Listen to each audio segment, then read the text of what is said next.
Good afternoon, Philip. Good afternoon, John. I'm really honored that you could come to be our inaugural speaker for the Kamalaya Conversations. It's a pleasure. It's been a dream of mine since the very beginning of Kamalaya. And we saw right from the very earliest days that people really slow down here and they get in a very relaxed space.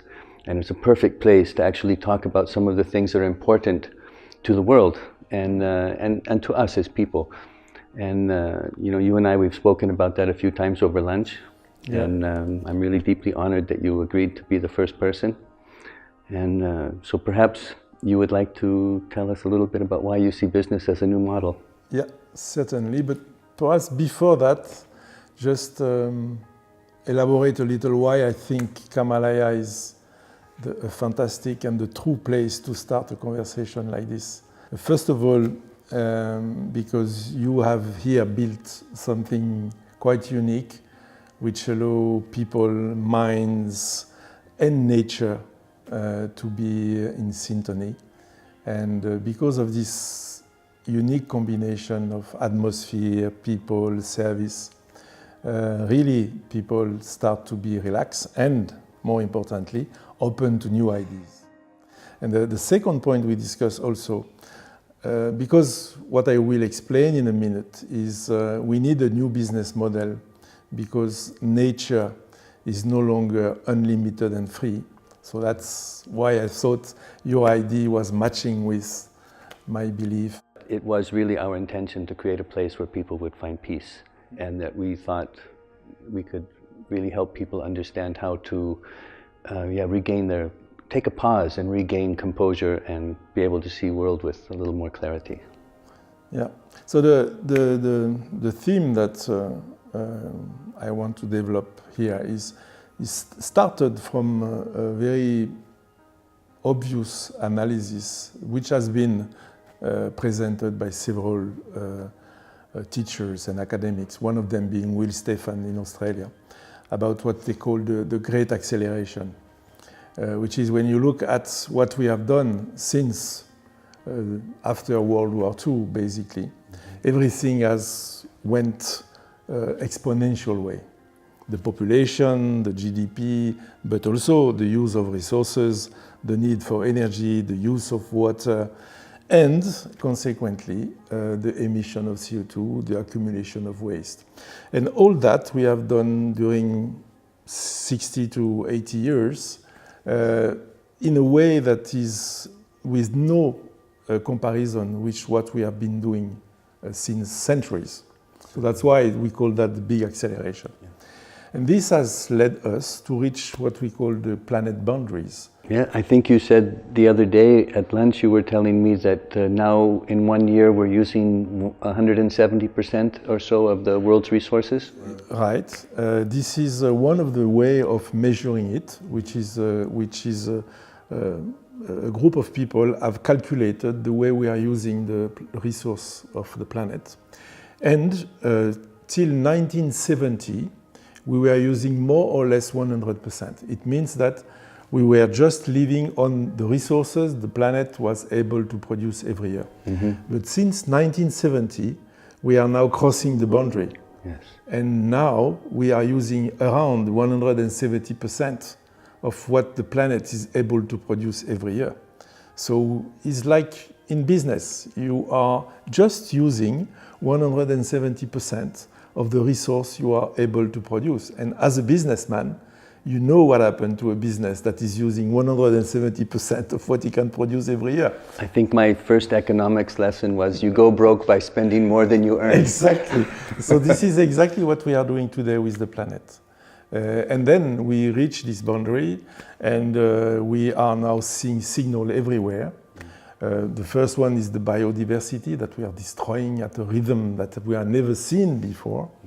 And the classical example is the example of the bees, where now some people, one friend of mine, has to buy billions of bees every year to ship them to a place where he can have his crop. So without this, we have no crop, and no crop, no food chain. No crop, no food chain. It's extraordinary, really. Yeah. You told us also the other day that in some places even people are being forced to pollinate the trees. I don't know if it's forced, but anyway, they are using people in China to pollinize artificially or humanly the flowers to make sure that they can keep a few of the very important crops. That's scary. So, yeah, it is. Having said that, are we just looking at this and continuing like we are doing? I think it's not neither safe nor fair. And by the way, there are two populations today that are saying that very loudly. It's interesting because for a French, it's, you know, we like this kind of association.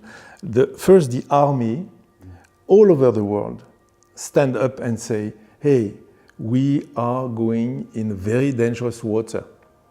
And it's not an image. The problem of migrants that we are seeing now in Europe coming from Africa, and you have seen that in Asia several times, is now exacerbating. And we have to stop this because we cannot continue.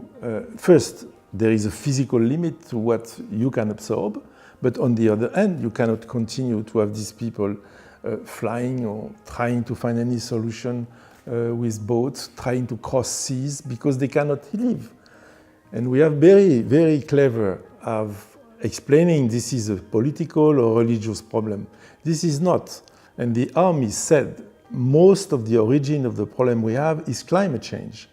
Because when you force people to get out of the field, because they cannot continue to crop, they cannot continue to raise their cattle, because we have changed the climate, they go to city, to suburbs, and then they are a very, very easy prey for people that want to use them for other reasons, among them extremism, religious extremism. But the core of the issue is the climate change that moved them from where they were happy. So we heard even that the Arab Spring that began in Absolutely. Tunisia was because the fruit had become so expensive they had to import fruit they couldn't. Exactly. And therefore the fight happened with the fruit seller that led to his... Yes. The second thing was we developed also together was the fairness issue. For me, this is certainly, because you have the safety, and army is very clear about this, and okay, that's a point. But the second point is, are we fair? And I think we are not.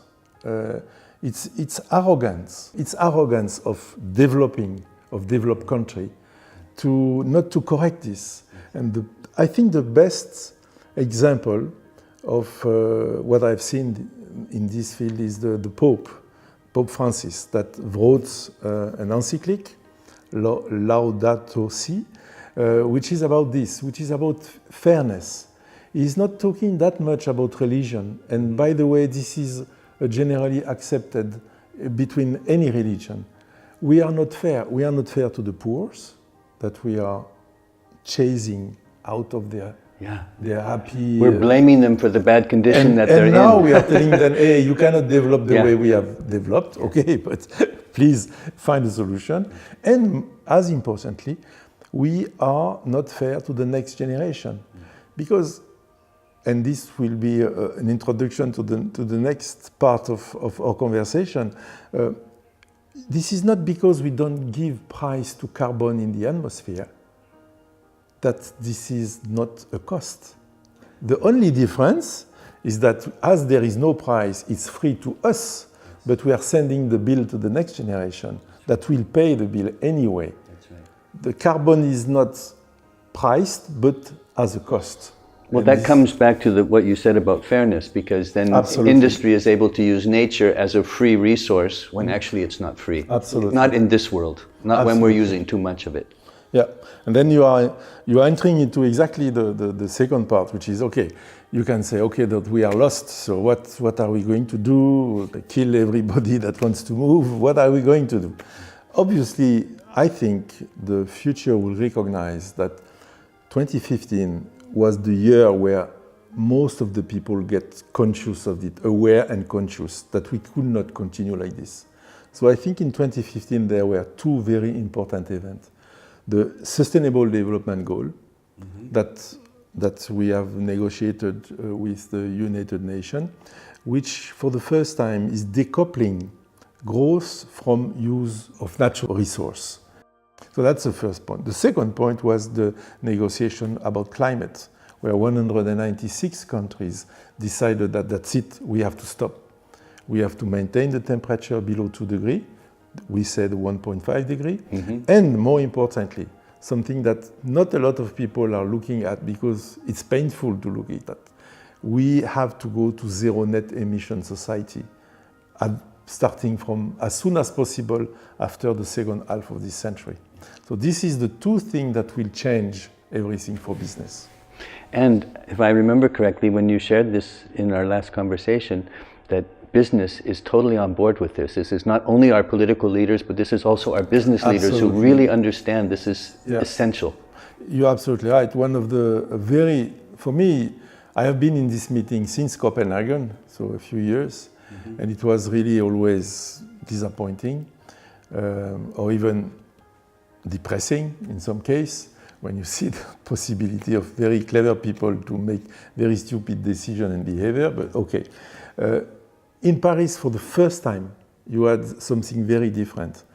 Government were there, for sure, because they signed the agreement, but both business and communities, organizations, cities, provinces were there.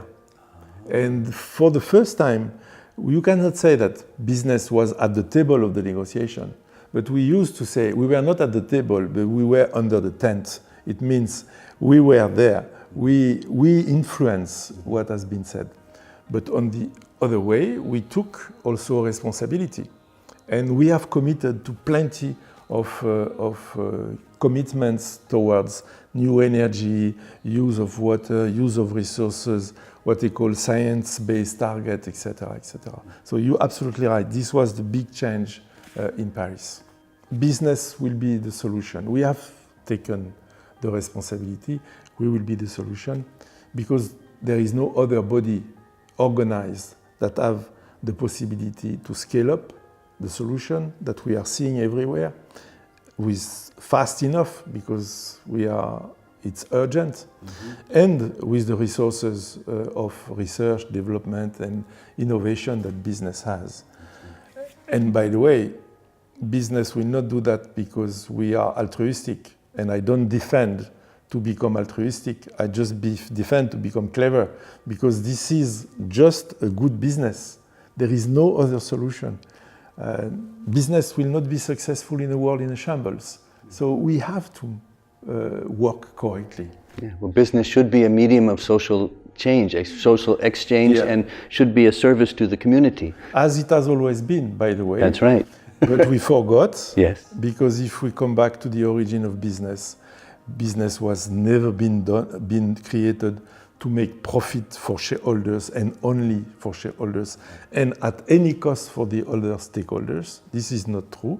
The finance people have hijacked the business purpose. So this is exactly what you are saying. We have to come back to the purpose of the business. Yes. So is this a good moment to ask you, what do we do? Where do we go from here? How do we as individuals take this information and change our lives and change the world? This is the core. So business will have to change anyway because the risks are too high now. We have discussed what we call the physical risk. Water or all this biodiversity. So the risks are too high. We have to change. Second, there is a risk of reputation. We have seen some example very recently of companies that in the automotive industry trying to go around legislation. And we have seen a lot of things. And the reputation can be lost in a very, very, very short term now with all the tweets and the social media that we have. On the other side, you have plenty of new opportunities. We just have to look. Power is changing. We are talking about circular economy. And by the way, Himalaya is a great example of this. You are using 2 or 3 times water, as I have seen with your operation people this morning. You have been respecting the nature. You are using nature to provide services and you are respecting these services. We have tried in every way to Absolutely. be responsible to the planet. So this is a new business model. Your question is deeper than this, is what can we do? And I will say, for me, we are generally a citizen, so you have to be active as a citizen. And with the limitation of the political system of the country or region where you are, try to act, that's for sure. You are also a consumer. And if you use your power, of your purchasing power, you can change the world. And this is very simply refusing to buy things that are not guaranteed, that are not respecting nature, and you can say, yeah, but it's more expensive. Perhaps it's slightly more expensive at the moment, depending how you calculate the cost, because the direct cost of the food could be more expensive, but the whole cost, the whole cycle, Yes. your health, for Your example. health, what it costs you. When people come here and take care of their Exactly. health in advance, they save a lot of money Absolutely. by not having to go to the doctors. So you know, there is a discussion here about is it more or A less very big expensive? discussion. But anyway, you can say that, but you can act as a consumer. And you can also act as an investor. You can be much more, who knows what the bank is doing about the money we are just lending to the bank? Why don't we are more active on this and say, hey, Mr. Banker, I am trusting you, I am giving you my money, but I want that this money being invested in something else than industry that we don't want. So you see, you have plenty of area that you can use to be very efficient. And by the way, what is interesting is what we call the millennials, the people that are now coming and will take the power and the strengths. And very interesting to see that in university, for example, people that are leaving university today, they have a very different way of selecting the company for which they will work. They ask for purpose. They don't ask for money only. They also ask for money, and this is absolutely natural in the system we are living in, but they are also asking for purpose. And these people will be 60% of the purchasing power in 10 years or 20 years from now. They will absolutely give the rule of the games. So we better be very careful about this. Well, this is so wonderful because, you know, the millennials are always, are very often not spoken so well about because Yes. they don't fit into the system that is. But Absolutely. actually, they are creating the system that will be. And you're the first person who has really shown me through our conversations what a Fortunately. potent and positive force, because Absolutely. actually the millennials bring hope. Yes. They give And, us hope. They bring hope, and I think they have intuitively understood that the model that we have followed is not sustainable. Yeah. And you said they are bringing a new model, or they don't want the current. Fortunately, because this model is dead. Yes. As I have said, business as usual is dead. We don't know yet. We don't want to look at it yet. But it's dead. We have to change. But the writing is on the wall everywhere. And now it's reflected for the first time in my lifetime, because I've actually been thinking about this since around 1970. Yeah. It was 1970 when I chose to leave the United States and choose a different life path. Mm-hmm. And for these very reasons. And now in the last 2 years, we see electric vehicles coming online. We see solar and alternative energy starting to tick 1%, 2% of the GDP, or excuse me, I'm not an economist, but of important numbers. So I follow the press, I follow the statistics, and we start to see that actually there is hope. And what is very interesting is the speed of the change. To conclude, we have discussed also who should be responsible for this. And this is why we call the theme Earth on Board. Because I think we have been pushing on CEO, on people, on that lead the business. We forgot one body, the board of directors.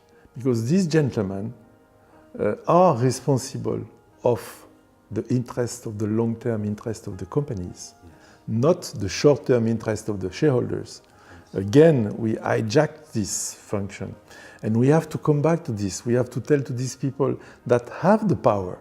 We tend to forget this, but in a company, the power is at the level of the board. The CEO is a very powerful man to execute the direction that the board have decided for the company.